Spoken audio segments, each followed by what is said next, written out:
Hello everyone, myself Suhas Kumar Suman MBBS first year student from government Vellore medical college Vellore Tamil Nadu.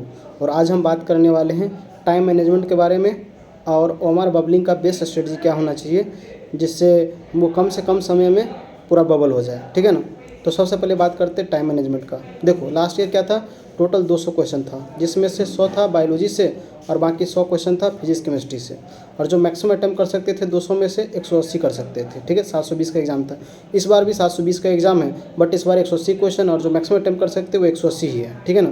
तो यानी 20 question जो पिछले साल तुमको ऑप्शन था कि तुम उसको छोड़ भी सकते हो, इस बार ऑप्शन नहीं है। ठीक है ना, मैक्सिमम क्वेश्चन अटैम्प्ट करने के लिए। इस बार क्या बॉटनी में 45 रहेगा, जूलॉजी में 45 रहेगा, उस पर से फिजिक्स में 45, केमिस्ट्री में 45। देखो मोस्ट मतलब समझो कि 100 में से 95 बच्चा सबसे पहले बायोलॉजी अटैम्प्ट करता है, देन केमिस्ट्री अटैम्प्ट करता है, देन फिजिक्स अटैम्प्ट करता है। ठीक है, देखो जो तुमको सबसे अच्छे से आता है वो पहले अटैम्प्ट करो। मतलब दूसरे को मत सोचो, तुमको जो सबसे अच्छे से आता है वो अटैम्प्ट करो। और जो नीट का एस्पिरेंट होता है उसमें से 99.99% बच्चा को सबसे अच्छा जो है ना बायोलॉजी ही आता है, इसलिए बायोलॉजी से स्टार्ट करता है। ठीक है, तो क्या करो, बायोलॉजी का से तुम स्टार्ट करो।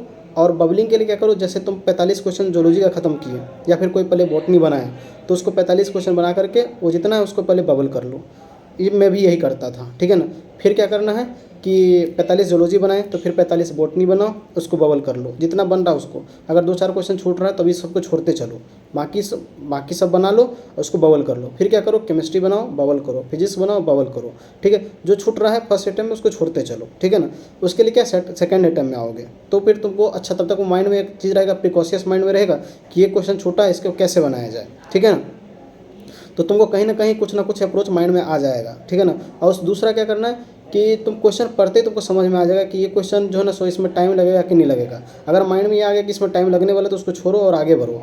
ज़्यादा कैलकुलेटिव रहे तो उसको छोड़ो और आगे बढ़ो। ठीक है ना। और ये तुमको मैक्सिमम से मैक्सिमम समझो कि फिजिक्स में 4-5 क्वेश्चन ऐसा रहेगा, केमिस्ट्री में भी 4-5 क्वेश्चन रहेगा, और बायोलॉजी में कैलकुलेशन का तो होता नहीं है, उसमें समझो कि थोड़ा घुमा के सवाल पूछ सकता है तो वो भी 2-3 4 क्वेश्चन 5 क्वेश्चन से ऊपर तो हो ही नहीं सकता।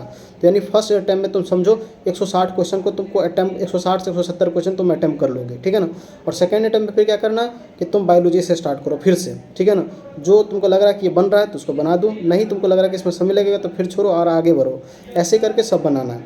फिजिक्स में जब बनाओ तो अक्सर देखो केमिस्ट्री में फिजिकल केमिस्ट्री और फिजिक्स में पूरा प्रॉब्लम क्या होता है आदमी को कि कहीं पे क्वेश्चन रुक गया तो आदमी से क्या करता है, सोचता नहीं इसको तो बना के ही रहेंगे, ये नहीं करना है।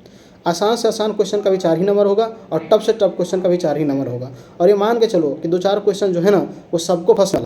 ठीक है ना। तो ये इसके लोड ही नहीं लेना। और तुम ये मान के चलो कि इस बार कट टफ कम से कम हमको लग रहा है कि 15-20 नंबर तो डिक्लाइन करेगा, ये हमको ऐसा लग रहा है।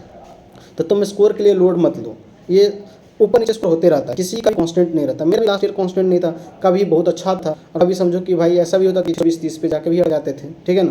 तो लोड ज़्यादा नहीं लेना है, अच्छे से पढ़ना है।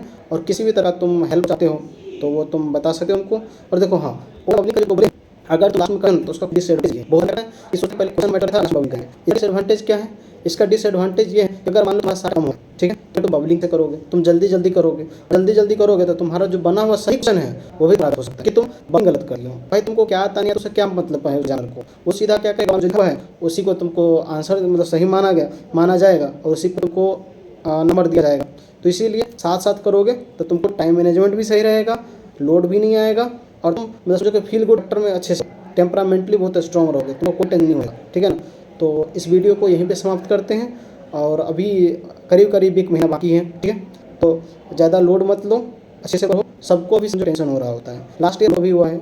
मेरे कॉलेज में जितने बच्चे सब से मेरा बात होता है तो सब बोलता है कि भाई लास्ट ईयर मतलब हिला हुआ रहता था एकदम, बस वही था कि भाई खुद को संभाल के रखना है। ठीक है, जो अभी के टाइम में प्रेशर को हैंडल कर लेगा उसका सिलेक्शन हो जाएगा। ठीक है, जो हैंडल नहीं कर पाएगा उसको प्रॉब्लम होंगे। और वो कहावत सुनो, वो पथ क्या पथित कुशलता क्या, जिस पथ में बिखरे सूल ना हो, नाविक की धैर्य परीक्षा क्या, धैर्य को ना हो। तो भाई अगर तुमको समझो कि जितना सारा बच्चा दे रहा है एग्ज़ाम, उसमें से समझो कि कंपटीशन तुमको 1 लाख बच्चे नहीं है और 1 लाख बच्चा का सच में समझो कि तैयारी अच्छा है, वो बिछड़ कहाँ पे रहा है, वो समझो बिछड़ रहा है, वो समझो कि जो एग्ज़ाम का जो प्रेशर को हैंडल नहीं कर रहा है, बस इसी कारण से होगा। तुम देखना, तुम सब में से कुछ बच्चे होंगे जो एग्ज़ाम के बाद 4 मई को एग्ज़ाम है, 4 मई को शाम में सोचेगा भाई कि थोड़ा प्रेशर के कारण ये नहीं कर पाए तो नहीं तो फिर सिलेक्शन हो ही रहा था। ठीक है ना। तो प्रेशर को हैंडल करना अभी से तुम सीख लो, ठीक है। ये बहुत जरूरी है। प्रेशर कैसे हैंडल करोगे? एक प्रॉपर स्ट्रेटजी के साथ। प्रॉपर स्ट्रेटजी जो भी बताएं उसको फॉलो करो। ये सब मेरे हिसाब से सबसे बेस्ट तरीका है पेपर अटेम्प्ट करने का, ठीक है ना। और बाकी समझो कि जैसे बायोलॉजी में क्या इंपॉर्टेंट टॉपिक है वो पूरा 11th and 12th को कवर कर चुके हैं, वो भी आके देखो और उसी के हिसाब से तैयार करो। जो बताए हैं उसमें से समझो कि 60-70% क्वेश्चन आएगा, ठीक है ना। 80% तक भी आ सकता है, ठीक है। तो वहाँ से देखो और उस चीज़ को बताओ और वही चलो, ठीक है। बेस्ट ऑफ लक, अच्छे से एग्ज़ाम दो। अभी पेपर क्या करो, हफ्ता में 3 पेपर जो है ना सो अटैम्प्ट किया करो। ये नहीं कि रेगुलर पेपर अटैम्प्ट किए जा रहे हैं, पेपर को अटैम्प्ट करो, उसका तुम क्या करो, उस पर से देखिए तुम्हारा कोई क्वेश्चन गलत हुआ तो क्यों गलत हुआ, तुम्हारा अप्रोच क्या गलत था, तुम्हारा कैलकुलेशन गलत हुआ तो कहाँ पे हुआ, कैसे गलत हुआ, ये तुम देखो उसमें, ठीक है ना। तो चलो अब इस वीडियो यहीं पे विराम देते हैं, चलो।